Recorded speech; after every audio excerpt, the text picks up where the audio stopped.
Bon, on va prendre ça. Voilà. Voilà. Tout simplement.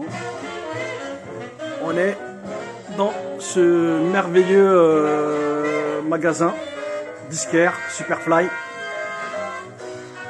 Voilà. Que je kiffe.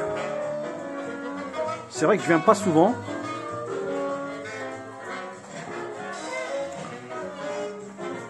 Et voilà quoi. C'est une tuerie.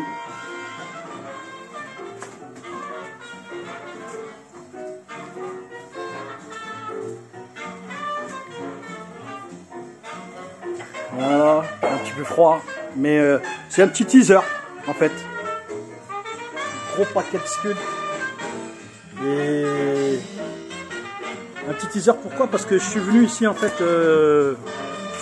il y a quelques années et j'ai fait une interview de Manu, en fait le trompa de Superfly, entre autres. Et donc on avait beaucoup parlé de musique africaine. Lui il a vraiment du choix. Voilà. Excuse-moi, Manu, est-ce que je peux te prendre une minute? Juste une minute? Donc tu te souviens pas du tout de l'interview, hein? Écoute, comme ça j'ai oublié, mais bon, ce sera un plaisir de le revoir. Ouais. Tu te poses des questions? Tu fais attention à ton image? Pas plus que ça, mais bon. Non, je pense que le discours que j'avais à l'époque, même si avec le temps les choses peuvent évoluer, mais je pense que ce sera le même que j'aurai aujourd'hui. Ce que je ne savais pas, que peut-être tu vas me confirmer, c'est que tu es un des plus grands collectionneurs de jazz, de blues parisien. Blues non, mais de Paris. Jazz, ouais, bon, ça fait longtemps qu'on collectionne. C'est comme ça que je suis arrivé à monter une boutique. C'est-à-dire qu'à un moment, tu veux aller à la source, quoi. À force de passer ton temps libre dans les magasins de disques, tu te dis bon, autant bosser dans un magasin de disques, c'est mieux, quoi. Tu restes humble, mais moi, on m'a dit que tu avais vraiment une collection de malades, de ouf. En fait, c'est-à-dire que moi, je connais tellement de mecs qui ont vraiment des collections de malades que, tu vois, on a ce qu'on a, quoi. Tu connais que ce que tu connais, il y a toujours des trucs. Donc, ouais, c'est pas mal. Avec le temps, tu vois, ça fait 40 ans, donc 40 ans de disques, tu arrives à accumuler des trucs pas mal. Mais bon, à ce jeu-là, de toute façon, tu gagnes jamais, hein. Il y en a toujours un qui est plus fort que toi, quoi. Et c'est bien. Tu as toujours à apprendre. Il y a un truc qui est génial aussi. C'est que en fait, moi, quand j'étais venu te voir, dans le contenu de l'interview, on avait beaucoup parlé de musique africaine. Là, t'en es où aujourd'hui? Tu partais dans toute l'Afrique, partout, ouais, quasiment. C'est pas moi directement, c'est souvent, mais ouais, on a toujours beaucoup de musique africaine. C'est un des points où on est fort, parce qu'on a beaucoup de contacts là-bas et on reçoit beaucoup de disques africains. Et donc, oui, on a beaucoup de visiteurs qui viennent nous voir pour ça, notamment plein de gens de l'étranger, parce que en France, on arrive à en avoir. Il y a d'autres pays où c'est beaucoup plus dur d'avoir des disques africains. Donc, tu peux nous décrire un peu la musique africaine? Là, par rapport à ton expertise, c'est quoi la musique africaine pour toi? Même par rapport à la soul, la funk. Il y a 1000 musiques africaines. Le truc, c'est que ça part du folklore et après, il y a les musiques qu'ils ont chacun écouté dans chaque pays et donc ça a influencé. Si tu vas en Zambie, ça va être du rock psychédélique. Si tu vas au Nigeria, il y a beaucoup de disco. Donc ça dépend de ce qui passait sûrement à la radio à l'époque et ça mélangé avec leur culture et leur folklore naturel, ça fait un truc assez unique, quoi. Mais c'est différent dans chaque pays, quoi. Toi, tu aimes quelle zone? Moi, le truc où je suis le plus sensible, c'est entre l'Éthiopien et le Mali, peut-être. Parce que c'est deep. C'est vraiment, ça se rapproche du jazz dans ce sens-là. Mais après j'aime tout, hein.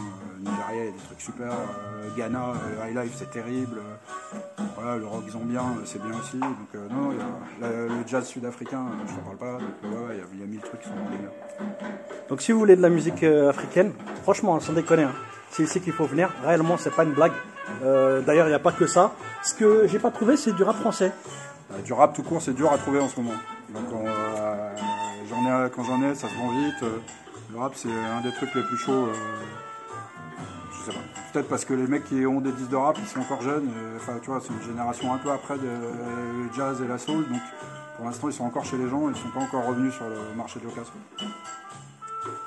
Dernière question, ouais. Après je te laisse tranquille. C'est mon projet, il s'appelle Shab, la soul et de la funk. Shab, c'est les copains, c'est les amis de la soul et de la funk. Voilà, tu vas faire partie de ce projet-là. que je vais montrer là, je sais pas, peut-être dans un an, parce que ça fait, je sais pas, peut-être 4-5 ans qu'on a fait cette interview et je l'ai pas montée, elle est encore au chaud, etc., etc. Qu'est-ce que ça t'évoque? Sahab la soul et de la funk. La soul et la funk et les amis de la soul et de la funk, c'est comme ça que c'est parti le truc. Hein. À l'époque, si tu remontes, en ce moment c'est marrant parce qu'il y a cette série télé sur le début du hip-hop français, etc. Et ça part de là. T'as des mecs qui ont commencé à rapper, t'as les mecs qui dansaient. Là, le seul truc qu'il n'y a pas dans la série, c'est qu'il y a aussi les mecs qui sont partis chercher des disques. Moi, je fais partie de ceux-là. Tu parles du monde de demain? Ouais. Ouais. Je fais partie des mecs qui... ce qui m'a intéressé tout de suite dans le hip-hop, c'est putain, les samples. Et donc, à partir de là, on est tous partis chercher des vieux disques. Quoi. Fin 80, début 90. En tout cas, on est une partie de gars et c'est pour ça que les amis, à l'époque, c'est quoi? C'est les mecs de Big Cheese, c'est moi, c'est... les Yellow, tu vois, les mecs de Pure, Aldo, Bando, etc. Donc c'est tous ces gens-là qu'en France, en tout cas, c'est une petite scène, mais des gens qui ont commencé à chercher des vieux sons. Et voilà, aujourd'hui on est là, on est toujours là. Quoi. Tu kiffes toujours? Ouais, grave. Vraiment? Je kiffe de découvrir. Des fois, t'es pas dégoûté? Non, tant que tu découvres des nouveaux trucs, c'est ça qui est bien. C'est que, je te dis, il y a tellement de trucs que tu en apprends tous les jours. Longue vie à toi, longue vie à ta boutique, voilà, ton lieu comme ça, vraiment très particulier dans Paris. Et félicitations aussi parce que c'est vraiment un lieu unique. Moi je vais un petit peu partout et c'est vraiment très très particulier ici. Bon, je te remercie. À très bientôt. Avec plaisir. Merci beaucoup la classe, Manu. Ciao. Super.